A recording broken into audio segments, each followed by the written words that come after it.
সাংবাদিকদের মুখোমুখি প্রাক্তন তৃণমূল মুখপাত্র কুণাল ঘোষ কি বলছেন তিনি শোনাবো আপনাদের।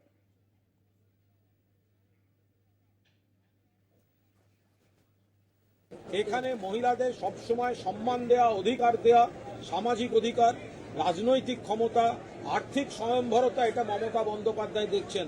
মাননীয় প্রধানমন্ত্রী, গুজরাট আপনার রাজ্য, বিলকিস বানু ধর্ষণকারীদের, সাজাপ্রাপ্তদের আপনার দলের সরকার জেলের গেট খুলে মালা দিয়ে বরণ করেছিল।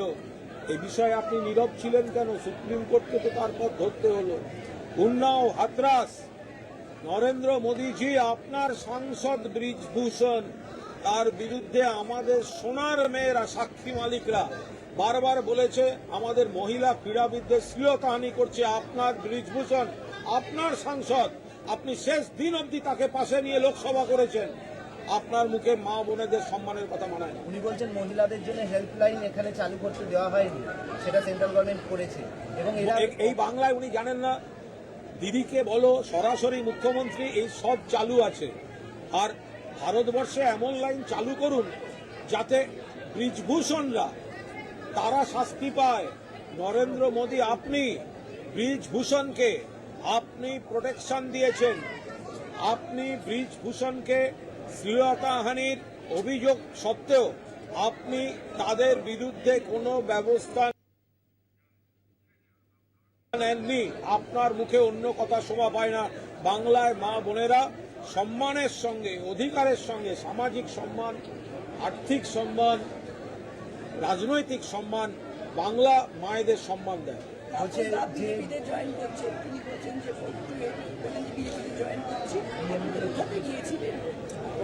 দেখুন, তাপস রায়ের দলত্যাগ দুর্ভাগ্যজনক। তাপস রায়ের দল বদল আরো দুর্ভাগ্যজনক। তাপসদা আমাদের সিনিয়র নেতা, তাপসদা আমাদের দাদা। আমি ব্যক্তিগতভাবে তাকে দাদা মনে করি। আমাদের দাদা ভাই সম্পর্ক। ব্রাত্য বসু এবং আমি বোঝাতে গেছিলাম, আমরা শেষ অনুরোধ করেছিলাম যে একটু সময় দিতে, যদি ইনি ইস্তফাই দেন তাহলে অন্য কোনো দলে যেন যোগ না দেন। আমাদের মনে হয়েছিল তাপসদার যে তীব্র ক্ষোভ বা যন্ত্রণা, তার কিছুটা তার ভুল ধারণা, অভিমান থেকে করেছেন। কিছু ক্ষেত্রে হয়তো তার এই যন্ত্রণার সঙ্গে খানিকটা তাদের অনেক আগে যদি নেতৃত্ব হস্তক্ষেপ করতেন, অনেক আগে যদি নেতৃত্ব বিষয়টায় দেখতেন, তাহলে হয়তো এই সমস্যাগুলোর সমাধান করা সম্ভব হতো। সেক্ষেত্রে কখনো সজল ঘোষ, কখনো তাপস রায়কে চলে যেতে হয়, সেই পরিস্থিতিগুলো হয়তো আমরা অ্যাভয়েড করতে পারতাম। তাপস রায়কে অনুরোধ করা হয়েছিল, ইস্তফা যখন দিয়েছেন কয়েকদিন ছুটিতে থাকুন, কয়েকদিন বিশ্রাম নিন, তারপর এ বিষয়ে আলোচনা করা যাবে। দয়া করে অন্য দলের পতাকা নেবেন না। সেক্ষেত্রে তাপসদা বিজেপিতে যোগ দিচ্ছেন, এটা দুর্ভাগ্যজনক।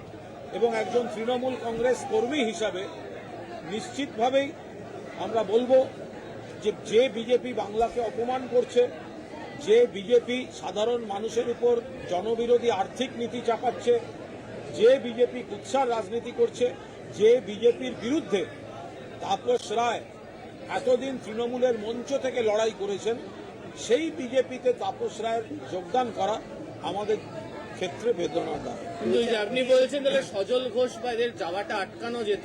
এনারা যার বিরুদ্ধে অভিযোগ করেছেন তাহলে তার ভূমিকা এটা সংশয় তৈরি করে দিচ্ছে না। এমনকি তবক অবশ্য দুদিন আগে বলেছে আমি সুদীপ বন্দ্যোপাধ্যায়ের জন্য ছেড়েছি। আমি কারোর বিরুদ্ধে কোনো কথা বলবো না। আমি তৃণমূল কংগ্রেসের একজন কর্মী, একজন সৈনিক। গোটা উত্তর কলকাতা জুড়ে তৃণমূল কংগ্রেসের বিভিন্ন ওয়ার্ডের এবং জেলা স্তরের নেতৃত্বের সঙ্গে আমাদের কথা হচ্ছে, যোগাযোগ চলছে, সেগুলো আরও বাড়বে। আমরা চুলচেরা বিশ্লেষণ করছি গোটা বিষয়টা। আমরা তৃণমূল কংগ্রেসে ছিলাম, তৃণমূল কংগ্রেসে আছি, তৃণমূল কংগ্রেসে থাকব।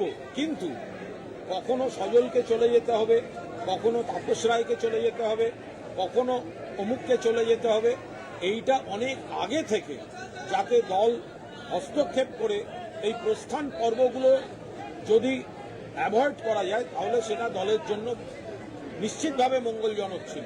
অতীনরাও একই কথা বলেছে। কিন্তু তার মানে এই নয় যে আমরা তৃণমূল ছেড়ে আমরা বসে যাচ্ছি বা আমরা অন্য কোনো দলে যাচ্ছি।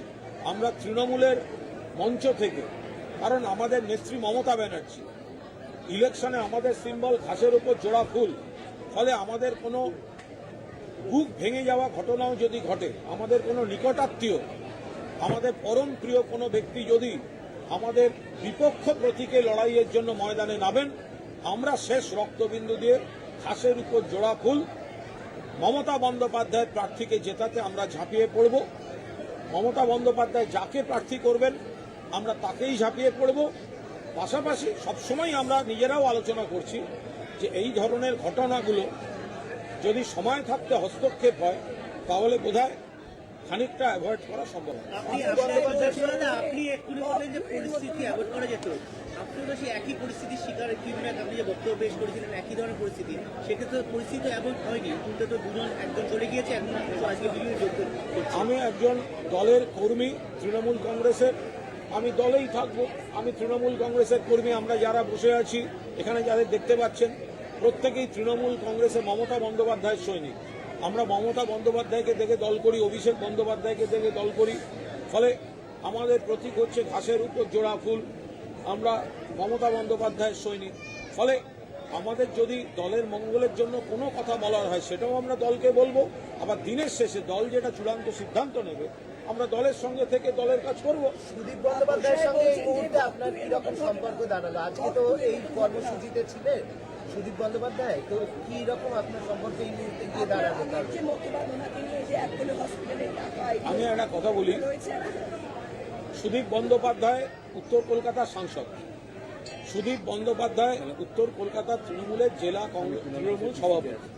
সুদীপ বন্দ্যোপাধ্যায়ের সঙ্গে আমার ব্যক্তিগত সম্পর্ক ভালো এবং দীর্ঘদিনের। ফলে আমরা একটা কর্মসূচি করছি, তো সেখানে আমি দলে আছি।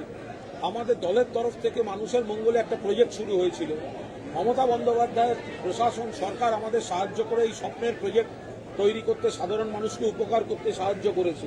তো সেখানে আমাদের সাংসদ, আমাদের জেলা সভাপতি সুদীপদাকে আমরা আমন্ত্রণ জানাবো, এ তো খুব স্বাভাবিক ব্যাপার। না,